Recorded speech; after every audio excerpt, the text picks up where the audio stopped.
অহাকালি গধূলি মই কোনোবা এটা সময়ত ভূপেন বৰাৰ ঘৰলৈকে যাম।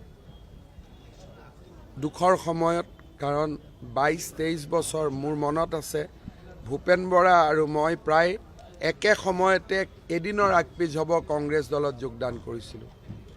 মই কটন কলেজৰ জেনেৰেল ছেক্ৰেটাৰী আছিল, তেওঁ ডিব্ৰুগড় ইউনিভাৰ্চিটিৰ জেনেৰেল ছেক্ৰেটাৰী আছিল। মই 22 বছৰত এৰিলোঁ, তেওঁ অলপ দিন আৰু লাষ্টিং কৰিলে। কালি মই গধূলি তেওঁৰ ঘৰত যাম আৰু ভৱিষ্যত ৰাজনীতি তেওঁ মনত কি ভাবিছে বা কি কৰিব খুজিছে মই খবৰ ল'ম।